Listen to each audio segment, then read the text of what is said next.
बाबरी मस्जिद और राम जन्मभूमि विवाद के वक्त बार बार एक नाम सामने आता था, सुन्नी वक्फ बोर्ड। अभी हाल ही में उत्तर प्रदेश सरकार ने वक्फ संपत्तियों के सर्वे का फैसला किया। बहुत से लोग नाराज हुए, बहुत लोग खुश हुए कि मुसलमानों पर एक्शन हो रहा है। अब आपके मन में भी सवाल होगा कि ये आखिर वक्फ है क्या, इसका मुसलमानों से क्या रिश्ता है, क्यों बार बार विवादों में वक्फ का नाम आता है, वक्फ की प्रॉपर्टी क्या होती है।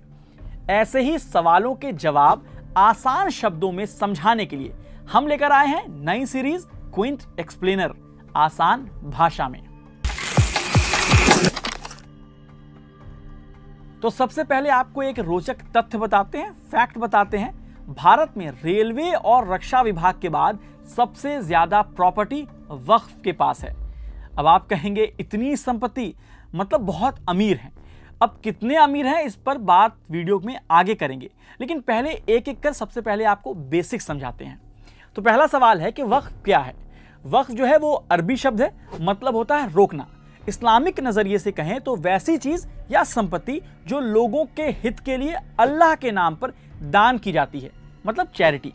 इसे आप ऐसे समझिए, आपके पास कोई जमीन है और आप चाहते हैं कि वो लोगों के काम आए, तो आप उसे दान करते हैं और वक्फ प्रॉपर्टी में शामिल करवाते हैं। इस जमीन पर हॉस्पिटल, स्कूल, कॉलेज, कब्रिस्तान, मुसाफिरों के लिए आश्रम बना सकते हैं जो लोगों के काम आए। अब सवाल है कि इसका मुसलमानों से क्या लेना देना है। इसका जवाब इस्लामिक इतिहास से जुड़ा है। पैगंबर मोहम्मद सल्लल्लाहु अलैहि वसल्लम के ज़माने में दान का कॉन्सेप्ट मिलता है, मतलब चैरिटी। इस्लामिक हिस्ट्री के मुताबिक हज़रत उमर, जो बाद में इस्लाम के दूसरे खलीफा कहलाए, जब वो खैबर की लड़ाई में थे, तब उस टाइम ना उनको एक ज़मीन का टुकड़ा मिला, जिसके बारे में उन्होंने पैगंबर मोहम्मद सल्लल्लाहु अलैहि वसल्लम से पूछा कि इसका क्या करना चाहिए। तो मोहम्मद सल्लल्लाहु अलैहि वसल्लम ने कहा कि इसको इसी तरह रखिए और इससे होने वाले फ़ायदे दान में दें, जिससे लोगों को फ़ायदा पहुँचे। लेकिन इसके लिए कुछ शर्त भी रखी गई, जैसे इसे बेचा नहीं जाएगा, किसी को विरासत में नहीं दिया जाएगा। अब अगर आपने कोई संपत्ति चैरिटी में दे दी तो वो वापस नहीं ले सकते हैं। अब कोई ये नहीं कह सकता है कि ये मेरे दादा की ज़मीन है या प्रॉपर्टी है, मुझे वापस चाहिए। रही बात बेचने की, तो वक्फ प्रॉपर्टी को बेच नहीं सकते हैं, लेकिन उसे किराए पर या लीज पर दिया जा सकता है, लेकिन उसके लिए भी नियम कानून है। तो क्या वक्फ की कोई कानूनी मान्यताएं हैं भारत में? जवाब है हाँ। पहली बार 1954 में संसद में वक्फ एक्ट पास किया गया था, लेकिन 1995 में इसे निरस्त कर एक नया वक्फ एक्ट बनाया गया। इस एक्ट का मकसद था कि वक्फ प्रॉपर्टी को संभालने वाली वक्फ बोर्ड को ज्यादा पावर दिया जाए। अब आप कहेंगे ये वक्फ बोर्ड कहां से आ गया और ये काम क्या करता है? इसे इस तरह समझिए कि आपके सोसाइटी या मोहल्ले में मेंटेनेंस के लिए RWA या कोई कमेटी होती है, वैसे ही भारत सरकार ने वक्फ प्रॉपर्टी के रखरखाव के लिए वक्फ बोर्ड और सेंट्रल वक्फ काउंसिल का सिस्टम बनाया। आसान भाषा में कहें तो वक्फ बोर्ड का काम है वक्फ की संपत्तियों का रिकॉर्ड रखना, वक्फ की संपत्ति से आने वाली आमदनी का हिसाब रखना, चेक करना कि आमदनी और संपत्ति का इस्तेमाल सही जगह हो रहा है या नहीं। अब एक सवाल यहां पर यह आता है, क्या मुसलमानों की हर दान की हुई प्रॉपर्टी वक्फ हो जाएगी? जवाब है नहीं। इसका पूरा प्रोसेस है।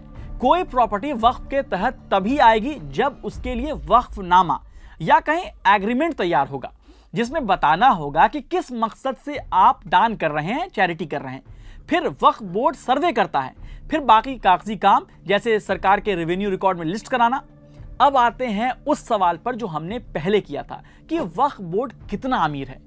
भारत सरकार ने वक्फ संपत्तियों के रिकॉर्ड को डिजिटल करने के लिए Waqf asset management system of India, मतलब WAMSI प्रोजेक्ट शुरू किया था। ऑनलाइन वक्फ की संपत्तियों की जानकारी आप इंटरनेट पर जाकर WAMSI.nic.in पर देख सकते हैं।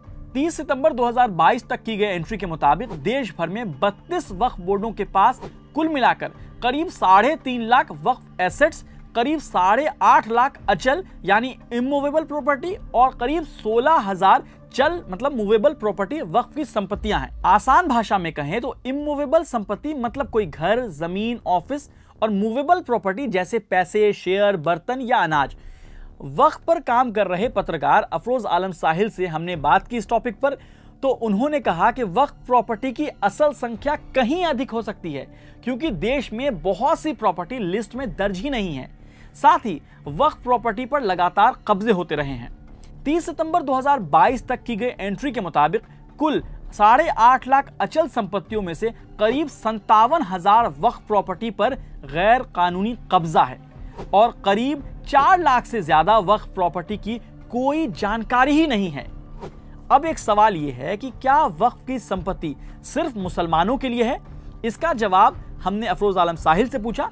आप सुनिए वो क्या कह रहे हैं। सच यह है कि वक्फ का इस्तेमाल मुल्क के हर फर्द कर सकता है। ऐसे कई मिसालें मौजूद हैं। अगर वक्फ पे कोई संपत्ति पे कोई यूनिवर्सिटी कायम की जाती है तो उसमें हर कोई पढ़ सकता है। मैंने बतौर पत्रकार आज से 10 साल पहले हमने दिल्ली वक्फ बोर्ड से कुछ दस्तावेज़ हासिल किए थे, जिसमें मालूम चला है कि दिल्ली वक्फ बोर्ड ने बहुत सारी सैकड़ों ज़मीनें, सैकड़ों दुकानें उन्होंने किराए पे दे रखी हैं। और जब आप उन किराएदारों का नाम देखेंगे तो आप देखेंगे कि वो मुसलमान नहीं है और वो आबादी लगभग 80% है जो मुसलमान नहीं है। अब एक आखिरी सवाल जिसे लेकर विवाद खड़ा किया जाता है और कहा जाता है कि वक्फ बोर्ड चाहे तो किसी की भी संपत्ति पर कब्जा कर सकता है। दरअसल ये दावा भ्रामक है। वक्फ एक्ट के नियमों के मुताबिक वक्फ बोर्ड सिर्फ उस संपत्ति पर दावा कर सकता है जो इस्लाम धर्म को मानने वाले शख्स मतलब मुसलमान ने धार्मिक काम के लिए दान में दी हो। वक्फ के पास गैर मुस्लिमों की संपत्ति, यहां तक कि किसी मुस्लिम की निजी संपत्ति मतलब प्राइवेट प्रॉपर्टी पर दावा करने का अधिकार नहीं है। और अगर वक्फ को कोई ऐसा कारण लगता है कि कोई संपत्ति वक्फी है तो वक्फ बोर्ड नोटिस भेज सकता है और फिर जिस संपत्ति को वक्फ बोर्ड ने अपना बताया है उसके लिए वक्फ ट्रिब्यूनल में मामला जाएगा। बाय द वे, ट्रिब्यूनल कोई मोहल्ले के पंच नहीं है बल्कि इसमें प्रशासनिक अधिकारी होते हैं। ट्रिब्यूनल में कौन लोग होंगे इसका फैसला राज्य सरकार करती है। इसमें हिंदू और मुस्लिम दोनों समुदाय से प्रशासनिक अधिकारी हो सकते हैं। तो ये हुई वक्फ की बात। लेकिन अगर आप चाहते हैं कि हम और भी किसी अहम मुद्दे को आसान भाषा में समझाएं तो कमेंट बॉक्स में अपने सजेशन जरूर लिखें।